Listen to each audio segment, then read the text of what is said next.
ሰላም ለእናንተ ይሁን። እንዴት ናችሁ? ዛሬ ደግሞ ትንሽ ለየት ባለ ነገር መጥቻለሁ። ትንሽ በህይወቴ ያጋጠመኝን ፈተና እንዳካፍላችሁ በምጸልይበት ጊዜ ተጸልይ ነበር። እግዚአብሔር ሆይ ምንድነው እንዳካፍላቸው፣ ምንድነው ለልጆች እንዳካፍላቸው የምትፈልገው ነገር ብዬ ስጠይቀው እግዚአብሔር ይህንን ነገር በልቤ ላይ ያከበረ። ምናልባትም ከዚህ የምትጠቀሙ ምናልባት የምትጽናኑ ሰዎች ትኖራላችሁ ብዬ አምናለሁ፣ ያለ ምክንያት ስላልሆነ ማለት ነው። ትንሽ ከዛ በፊት አንዳንድ ነገር ስለልንገራችሁ። እኔ ተወልጄ ያደግኩት በክርስቲያን ቤተሰብ ውስጥ ነው። አባቴና እናቴም በጣም የሚገርሙ የጸሎት ሰዎች ናቸው። እናቴ የቤት እመቤት ናትና ትዝ የሚለኝ እስካሁን ድረስ ከልጅነታችን ጀምሮ በሌሊት ተነስታ ትምህርት ቤት ነው ታዘጋጀናለች። ከዛ ቶሎ ብላ ደግሞ ወደ መኝታ ክፍሏ ትሄድና ጸሎቷን ትጀምራለች። እኛም ተዘጋጅተን ስንጨርስ ቻው ለማለት እሷ ጋር እንሄድና መርቃን ባርካን እንወጣለን ማለት ነው። ልክ ከትምህርት ቤታችን ደግሞ ስንመለስ እዛው ጸሎት ላይ ነው የምናገኛት። መኝታ ክፍሏን ቆልፋ እና ሰው ይህን ስልክ ቢደውልላት ቢሮዋ ናት ነው የሚባለው እና በጣም ጸሎት ሰው ናት። አባቴም እንዲሁ በስራ ላይ ቢሆንም በቃ እግዚአብሔር በጣም የረዳው ሰው ነው፣ የጸሎት ሰው ነው። ሁለቱም በቃልና በጸሎት የበረቱ ናቸው። እኔ ጋር ደግሞ ስንመጣ እኔ ከልጅነቴም ጀምሮ በሰንዳይ ስኩል ላይ ያደግኩት በኳየር ውስጥ ከልጅነታችን ትዝ የሚላችሁ ካለ በኳየር ውስጥ ነው ያደግኩት። ከዛ እያደግኩኝ እድሜ እየጨመረ በመጣ ቁጥር እግዚአብሔር በተለያየ መንገድ የአገልግሎት በሮችን የከፈተልኝ። በተለያየ የአገልግሎት ዘርፍ ውስጥ አገለግላለሁ። በቃል ቢሆን በወንጌልም ቢሆን እንደገና በዝማሬም ቢሆን አገለግላለሁ ማለት ነው። እና እንግዲህ ይሄ የአገልግሎት ህይወት ፊት ለፊት የሚታይ ነው አይደል? በሰዎች ዘንድ የሚታይ ህይወት ነው። በውስጠኛው ህይወት ደግሞ የምናየው በጀርባ ከመጋረጃው ጀርባ አለ አይደል? ከዛ የሚታይ ህይወት ደግሞ አለ። ከእግዚአብሔር ጋር ያለን ህብረት ምን ይመስላል የሚለው ደግሞ እሱ አንደኛው ህይወታችን ነውና እኔም እግዚአብሔር በህይወቴ ያለማመደኝ ልምምዶች አሉ። ከእግዚአብሔር ጋር ህብረት እንዳደርግ በቃሉም ቢሆን በተለያየ መንገድ እግዚአብሔር ያለማመደኝ ልምምዶች አሉና አንደኛው ልምምድ ያው ከእግዚአብሔር ጋር ረዘም ያለ ጊዜም ቢሆን ይችላል እግዚአብሔር በወሰነልኝ ሰዓት ከእግዚአብሔር ፊት በመሆን ከተለያዩ ነገር ተለይቼ በፊቱ በጸሎትም ቢሆን በቃልም ቢሆን ከሱ ጋር እንድናሳልፍ ያለማመደኝ አንድ መንገድ አለ እና እርግጠኛ ነኝ ይሄ መንገድ ሁሉም ብዙ ክርስቲያን የሚያሳልፈው ነው ብዬ አስባለሁ፣ አምናለሁ ደግሞ። እና አንድ ቀን ግን ይሄን ልምምድ ከወጣ ወዳለ ቦታ እንዲሄድና እግዚአብሔር ጋር እንዳሳልፍ ውስጤ መራኝ፣ እግዚአብሔር መንፈስ መራኝና እግዚአብሔር ነገሩን ሁሉ አመቻችቶ በዛ ቦታ ተገኘው እና በጣም የሚገርም ጊዜ ሰጠኝ እግዚአብሔር። በጣም የሚደንቅ ጊዜ እግዚአብሔር ረዳኝ፣ በጸጋው አገዘኝ። በጣም ሲባረከኝ ነበር። እግዚአብሔር ህልውና ነበረ። በቃ በቃሉ ሲባረከኝ፣ በዝማሬም በጸሎትም በሁሉም አቅጣጫ እግዚአብሔር እየረዳኝ ከእግዚአብሔር ጋር ሳሳልፍ ነበር እና ግን ይሄ ቀናቶቹ እየሄዱ አንድ ልጨርስ አካባቢ አንድ ነገር አጋጠመኝ። በህይወት ያጋጥመኛል ብቻ ኤግዚስት ራሱ እንደሚያደርግ ብዙም እንጃ። መቼስ በራስ ላይ ነው ነገር ሁሉ ሲፈጠር ሲሆንብን እንዲህ ማለት እንዴ ለካ ምንለውና እግዚአብሔር በዛ መንገድ እንዳልፍ ግድ ነበር። ይሄ የኔ ህይወት የኔ ሄድኩበት መንገድ ብቻ ሳይሆን ብዙ ቅዱሳኖች ብዙ አገልጋዮች ታላላቅ አገልጋዮች የሚባሉት ያሳለፉት የሚገኙበት መንገድ ነውና ይሄ ብቻ አይደለም፣ ሌሎችም ብዙ ሰዎች እና ምንድነው ያጋጠመኝ ላልቅ አካባቢ ጊዜን ከእግዚአብሔር ጋር ማሳለፈውን ጊዜ ልጨርስ አካባቢ ትልቅ ፈተና አጋጠመኝ እና ትንሽ ልቤን ትንሽ መታመም ጀመርኩኝ።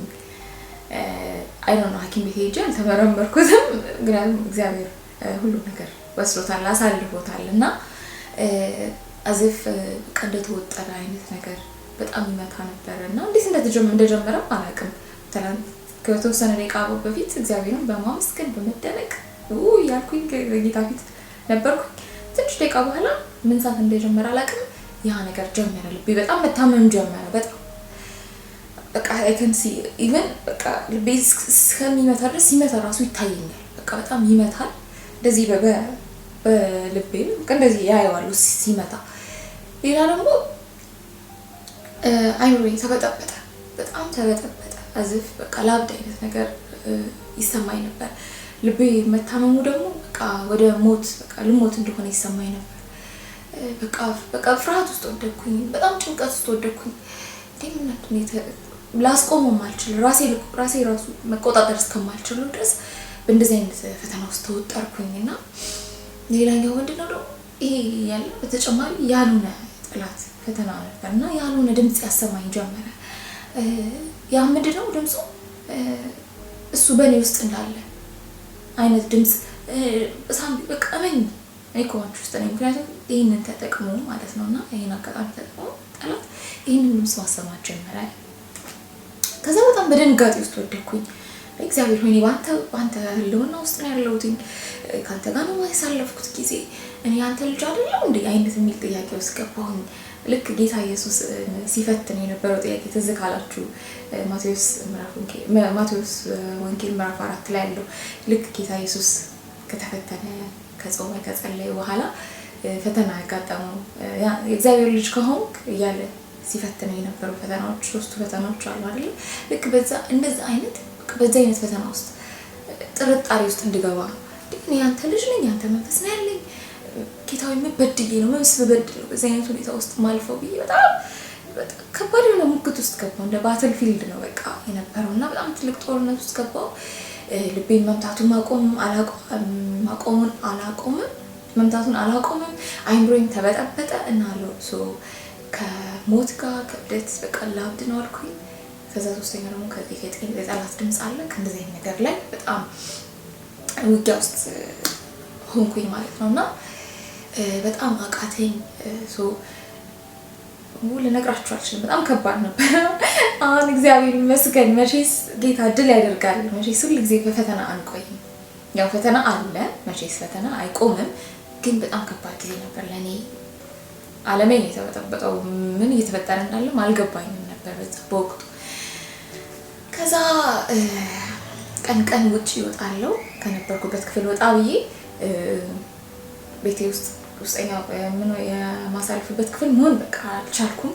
ወጣለሁ በቃ መላለሳለሁ፣ ወጣለሁ፣ ገባለሁ። ምንድነው በቃ ተውኝ በቃ በጣም ከባድ ጊዜ ነበርና ልቆጣጠረውም አልችልምና ለእናት ለአባቴ መንገር አልቻልኩም። ምክንያቱም ለምን ይጨነቃሉ እና ደግሞ ያውቃሉ እግዚአብሔር ፊት እንደሆንኩኝ በጸሎት ላይ እንዳለሁኝ እግዚአብሔር ጋር ጊዜ እያሳለፍኩ እንዳለሁ ስለማውቅ መቼም በቃ ይሄን ነገር መንገርም ድፍረቱንም አላገኘም። እና ያለኝ አማራጭ አንድ የምትገርም እህት አለችኝ ከዝንና በጣም በጸሎት የሚገርም ህይወት የበረታች የቅርቤ ምላትና እሷ ጋር ደወልኩኝ፣ ነገርኳትኝ እና ይሄ ተፈጠረና አልገባኝም እና በጣም አይሮን ነው በቃ እባክሽን በቃ ምን እንደማደርግ አላውቅም ብዬ ነገርኳትና እሷም ደነገጠች፣ ግራ ገባት በተፈጠረው ነገርና ግን በቃ ታበረታኝ ጀመር። አይዞሽ ምንም አትሆኝም እና ያለች በጸሎቷን በጣም ስትዋጋ ስትጸልይልኝ ነበርና እና እኔም በጣም በዛ ውጥረት እያለሁ ቀን ውጪ ይሆናለሁ፣ ማታ ግን ግዴታ ቤት መግባት ነበረብኝ እና ቤቴ ስገባ የማሳልፍበት ቤት ማለት ነው። ቤቴ ስገባ ማታው እንዴት ይንጋብኝ አይምሮዬ ነን ስቶፕ ነው በቃ ያስባል፣ ልቤን በጣም ይመታል። በቃ እንደሆነ አይቆምም ልቤ መምታት። እኔ በጣም የሚገርመኝ ነው አሁን ራሱ በህይወት መኖር በጣም ገርመኝ። እንደዛ ይኖራል እንዴ ያልኩትኝና ያልሆነ ይሄ አሁን ሰው ሮጦ የሚመታው አይነት መምታት አይደለም። ውጥረት አለው፣ በጣም ህመም አለው። አይምሮዬን ብቻ በጣም ሶ ሃርድና ከዛ ማታ ሲመጣ ምንድነው ማደርገው? ጌታ ሆይ ምንድነው? እንዴት ነው ይሄን ሌሊት ማሳለፈው? በቃ አልኩኝ። 10 በረከካለሁ፣ አንሳልኝ፣ ቆማለሁ፣ በረከካለሁ። ጌታ ሆይ ከሌላ ይንቀለው ያልኩ በጣም ከዛ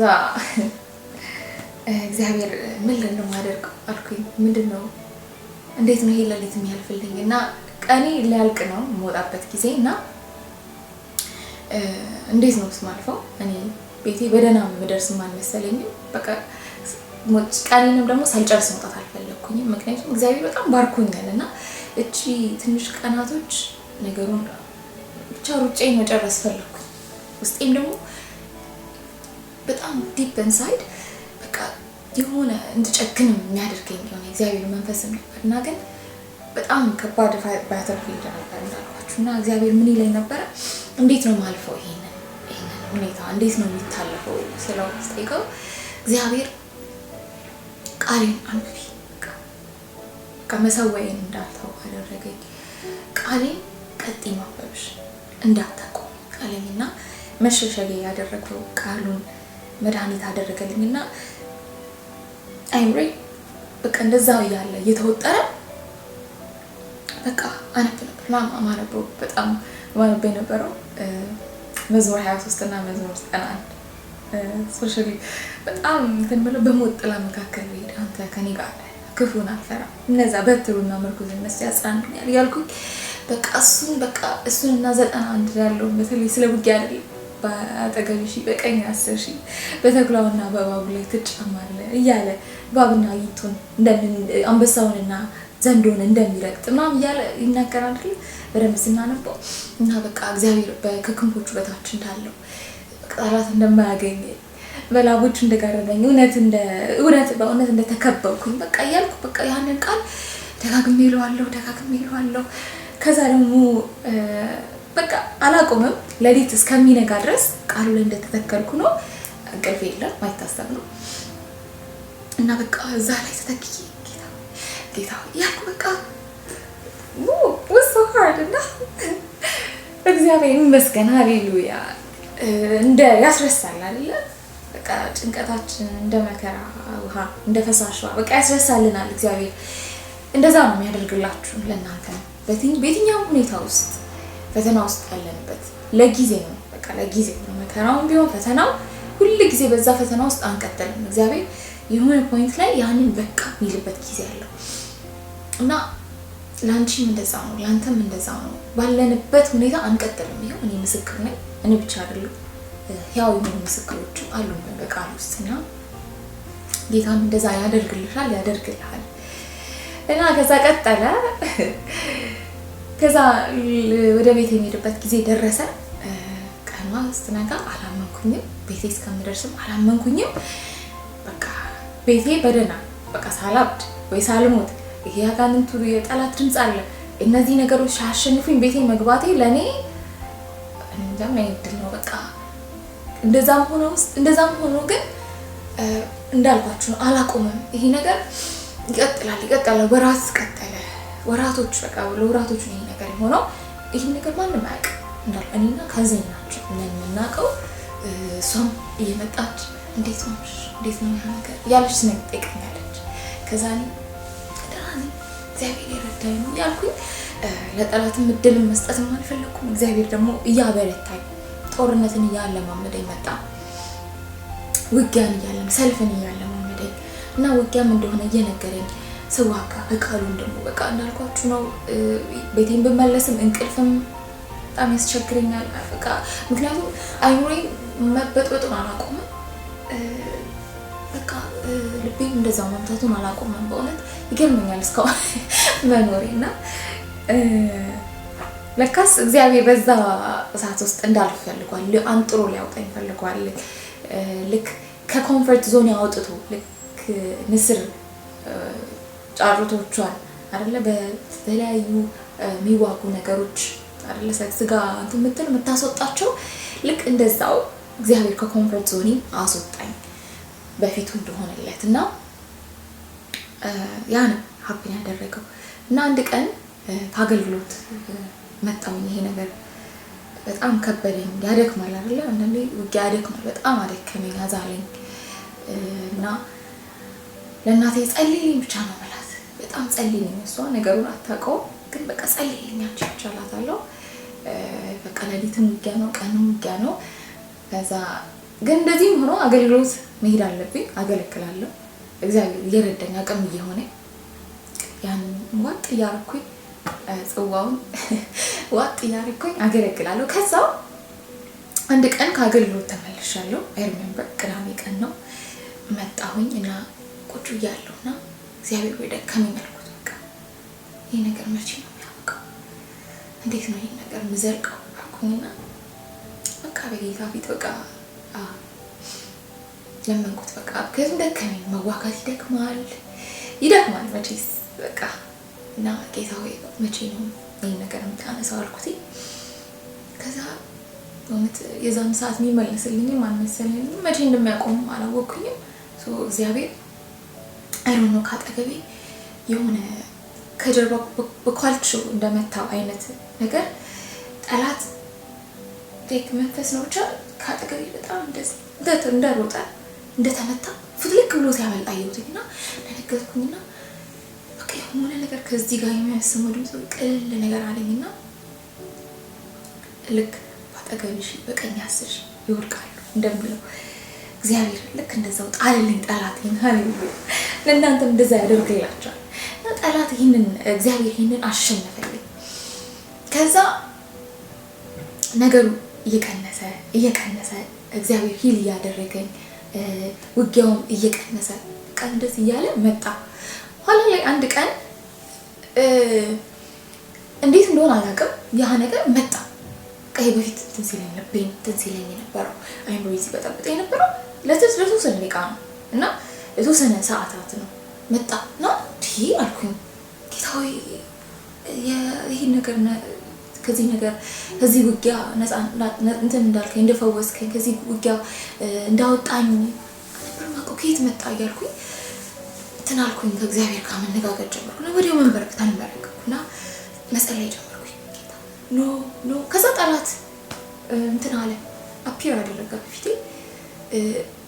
አዳምና ሔዋንን ሲያስተኝ ነበረው እንደዚህ በመንፈሴ አይዋለሁ መጥቶ ያባቡን ነው አይውና ለምን አታምኝም በቃ እኔ እኮ አንቺ ውስጥ ነኝ ይለኛል። ከዛ ማላውቀው የእግዚአብሔር ኃይል ሞላኝና መዋጋት ጀመርኩኝ። እኔ እግዚአብሔር ልጅ ነኝ፣ በክርስቶስ ኢየሱስ ደም የታጠብኩ ነኝ፣ በመንፈስ ቅዱስ ማህተም የታተምኩ ነኝ፣ እኔ እግዚአብሔር መንፈስ ያለብኝ ሴት ነኝ፣ እኔ እግዚአብሔር ልጅ ነኝ እያልኩኝ በቃ በቃሉ ሞላኝ። መዋጋት ጀመርኩኝ እና ሞመንት እንዴት እንደበረራ ወዴት እንደም አላውቅም በቃ ቆመ ማለት ነው። እና ከዛ በኋላ እግዚአብሔር በቃ በደል እያራመደኝ መጣና ግን ጥያቄ አልቆመም። ጌታዊ ለምንድን ነው በዚህ ነገር እንዳልፍ የፈለከው? ምንድን ነው ማለት ለምን በሰላም ሀገር ለምን ይሄ ነገር ተፈጠረ የሚለው ጥያቄ ግን ስቲል በልቤ ውስጥ ነበርና እግዚአብሔር ብዙ ነገር ያስተምረኝ ጀመር፣ ብዙ ነገር ያሳውቀኝ ጀመር ስለ ሜንታል ኢልነስ፣ ኢቨን ስለ ፊዚካል ፔን፣ ስለተለያዩ ነገሮች እግዚአብሔር ያስተምረኝ ጀመር እና ከዛ በእንደዚህ አይነት ሁኔታ ውስጥ ያሉ ሰዎችን ወደ ህይወቴ ማምጣት ጀመረ እና በሚገርም ሁኔታ እግዚአብሔር ድራማቲክሊ ህይወታቸውን ሲቀይር፣ ህይወታቸውን ሲያድስ፣ በቃ እግዚአብሔር ሲረዳቸው ራሱ እኮ ነው በራሶች በገዛችሁ እግዚአብሔር ሲዳስሳቸው አየሁ። እኔም ከነሱ ጋር ኮምፓሽኔት እንደሆነ ትዕግስት እንዲኖረኝ ረዳኝ እና ክብር ሁሉ ለእግዚአብሔር ነው። እግዚአብሔር ራሱ ነው ታቋቸው እኔንም ያወጣኝ ጌታ ነው። እነሱንም እንደዛ በዛ አይነት መንገድ እግዚአብሔር በእውነት ለነግራችሁ አልችልምና ለዚህ ነው ያለኝ መጣ ማለት ነው። ለዚህ ነው ያለኝ መጣ። በሌላ በኩል ደግሞ ይሄ የኔ ፈተና ነው ማለት ጀመርኩኝ። ጥያቄ ውስጥ ገባሁ። እንደዚህ አይነት ፈተና ነው ብቻ ነው ማለት ስጀምር ሰርች ማድረግ ማንበብ ጀመርኩኝና ምንድን ላይ ታላላቅ የሚባሉ አገልጋዮች ግልጽ ሆነው የተናገሩት ውጊያቸውን በእንደዚህ አይነት መንገድ እንዳለፉ ይናገራሉና በተለይ በእግዚአብሔር ፊት ስንሆን፣ በጸሎትም ስንሆን፣ በተለያየ መንገድ ኢቭን በጸሎትም ሳንሆን እንደዚህ አይነት ውጊያ ይመታል። እግዚአብሔር የረዳው በጦርነት ሳይደክም ተስፋ ሳይቆርጥ በእግዚአብሔር ፊት የሆነ ድል አድርጎ ይወጣል፣ አሸንፎታል። አንዳንዶች ደግሞ በዚህ ነገር ተጠምደው ወደ ምን ይኬዳል? በቃ የእግዚአብሔርን መገኘት ወደ መጠራጠር የለም ወደ ማለት፣ ከዛ ደግሞ የተለያዩ መንገዶችን ወደ መፈለግ፣ ለምሳሌ ቤተሰቦች ሊሆኑ ይችላሉ ልጆቻቸው በተለያየ መንገድ ሲጠመዱባቸው የእግዚአብሔርን መንገድ የእግዚአብሔርን ፊት በተለያየ አገልግሎት አንዱ ቦታ ወደ ተለያየ አገልግሎት ቦታ ይወስዷቸዋል። ግን ሳይፈወሱላችሁ ሲቀር ወይ ወደ ሌላ አማራጭ፣ ወደ ሌላ መንገድ፣ ወደ ሌላ ምናምን ብቻ እናንተ ታውቃላችሁ ያስባሉና ከባድ ነው። እግዚአብሔር ረድቶት በፊቱ ተስፋ ሳይቆርጥ ሌላ ምንም አይደለም፣ ተስፋ ሳንቆርጥ በፊቱ ከሆነ እግዚአብሔር ድል ይሰጠናል። ካልሆነ ግን ተስፋ ከቆረጥን ጠላትም ይሄንን ድል ተጠቅሞ በቃ ከመንገድ ነው ያስወጣል። እና እግዚአብሔር እንደዚህ አይነት ሰዎች እንትን ሲለኝ አሃ ማለት ጀመርኩኝ። እና ብዙ ጊዜ ብዙም በግልጽነት አይወራም እንጂ ኢቨን አሁን ያሉ አገልጋዮች አንዳንዶችን አልፎ አልፎ ሰማቸዋለሁ እና በተለያየ ነገር የጠላት ውጊያ፣ ይሄ ጠላትን ሐሰተኛ ድምፅ መስማት፣ ያልሆኑ ድምፆችን መስማት፣ የእኛን ልጅነታችንን እግዚአብሔር በእኛ ውስጥ መኖሩ ህልውናው እንድንጠራጠር የሚያደርጉትን መገኘቱን እንድንጠራጠር የሚያደርጉትን ከጠላት የሆነ ድምፅ ይሰማል እንጂ ሁሉ ጊዜ በፈተና ውስጥ ጦርነት ላይ ነው ያለነው እና እነዚህን ነገሮች ማገናዘብ እንዳለ እግዚአብሔር ጦርነትን እያስተማረኝ፣ ሌላ ደግሞ ጠላት በጣም እግዚአብሔርን ላይ ልክ ኢዮብ እንዴት ነው በጣም በፈተና ነበር እንጂ ከኢዮብ ጋር ይወዳደር ተናይ ግን ለኔ በጣም ከባድ ነበር እና እርግጠኛ ነኝ ከኔ በላይ በጣም በተለያዩ ፈተናዎች ልታሳልፉ ትችላላችሁ ይሄንን የምትከታተሉና ኢዮብ ፋይናሊ ባለቤቱ ምንድነው ያለችው ሚስቱ በቃ እግዚአብሔርን ሰድበህ ሙት አይደል ያለችው ስታየው ያለው ነገርና እኔም ጠላት እግዚአብሔርን ጌታ አንተ ፊት ሆኜ አንተን ያገለገልኩ ካንተ ፊት እየጸለይኩኝ አንተን ፊትህን ነው ምሻው ስብጸልዩ ስለ ትውልድ ነው እያልኩኝ ቃል ፊት ነው ያለሁት እንዴት ነው ጠላትን እድል ፈንታዊን ሆኖ የሚያጠቃኝ እንዴት ነው የምታመመው በቃ አይነት ጥያቄ ውስጥ ገብቼ እግዚአብሔርን ወደ መካድ እግዚአብሔር ላይ ያለውን ቃላቶችን ተናግሬ ከእግዚአብሔር መንገድ እንድወጣ ነበር ጠላቱ እግዚአብሔርን ሰድቤው ነው አንተ እንደዚህ ነው ብዬ እንድወጣ ነበር ግን እግዚአብሔር ግን እድል አልሰጠውም እንዳልኳችሁ በክንፎቹ በታች ነበርኩ በላቦቹ ጓዶኝ ነበር ለምን ተስፋ አልቆረጥኩም ከኔ አቅም አይደለም በእውነት እኔ እንዳልኳችሁ በጣም ውጊያው ያደክም ነበርና ኋላ ላይ እድል ሰጠኝ ያው እናንተ ፊት መሆን እግዚአብሔር እንደሆነ እግዚአብሔር እድል ሰጠኝ እና በጣም ያስተማረኝ ደግሞ ሌላ ነገር በተለያየ መንገድ በተለይ ይሄ ጄነሬሽን በዲፕሬሽን ውስጥ በኤንዛይቲ በሜንታል ሄልት ወይ በሜንታል ኢልነስ ላይ በጣም ያሳልፋል እና በተለይ በቃ በጓዳችን ቤተሰቦች እናት አባቶች ልጆቻችን አሁን እኔ ለምሳሌ እናትና አባቴን አልነገርኳቸው እኔ እንኳን ያልነገርኳቸው ምክንያት እንዳይጨነቁ ነበር ግን አንድ የሚጸልይልኝ ሰው ነበር ምናልባትም እሷ ባትኖር ለእናቴ ወይ አባቴም ነግራቸው ይችል ነበር እና ጥያቄ ውስጥም እንዲገቡ አልፈለኩኝም ለዛም ነበር እና ግን በጣም ልጆቻችን አሁን እኔ አገልግሎቴ ከልጆች ጀምሮ እስከ አዋቂዎች እስከ ወጣቶች አገለግላለሁ ከዛም አዋቂዎችም እግዚአብሔር በረዳኝና በአገልግሎት ዘመኔ ካወቅኩት በጥቂቷ አገልግሎት ዘመኔ ያወቅኩት ብዙ ጊዜ ልጆች በተለይ ታዳጊ እድሜ ሲመጣ በተለያየ መንገድ ያሳልፋሉ እና ኋላ ላይ ነገሩ ከባሰ በኋላ አንዳንድ ሱሳይዳል ቶቶች እየመጡባቸው ራስን ወደ ማጥፋት በቃ ጭንቀት ውስጥ ላይ ናቸው ምክንያቱም የሚያሳያቸው የለም ይሄ መንገድ ግልጽ አድርጎ የሚነግራቸው የለም እንደዚህ አይነት በጣም በተለያየ ፈተና ውስጥ አልፈው ግን ፈተናውን ማሸነፍ አቅቷቸው በተለያየ ወደ እንዳልኳቸው ወደ ራስን ወደ ማጥፋት ሐሳብ ውስጥ ወደ ጭንቀት ውስጥ በተለያየ ነገር ውስጥ ተይዘው አሉ በጣም ብዙ ትውልድ እግዚአብሔርም ደግሞ ነፃ እንደሚያወጣ በጣም አምናለሁ እግዚአብሔር የሚፈታው ትውልድ እንዳለን በጣም አምናለሁ እንጸልያለንም እግዚአብሔርም ደግሞ እጁን ዘርግቶ ይፈውሳል ብዙዎችን እና ቤተሰቦች እንድንነቃ በቃ በየቸርቹ ይወሰድን በቃ አጋንንት ይዟቸው ምናምን እንላለን አዎ የአጋንንት ተጽዕኖ ይኖራል ገብቶ ሊሆን ይችላል በሰዎች ውስጥ አናቅም ግን ሁሉ ጊዜ እንደዛ ላይሆን ይችላል ታግሰናቸው አጠገባቸው ሆነን ውጊያቸውን በመዋጋት ኮምፓሽኔት ሆነ ልባችንን ከፍተን በማዋራት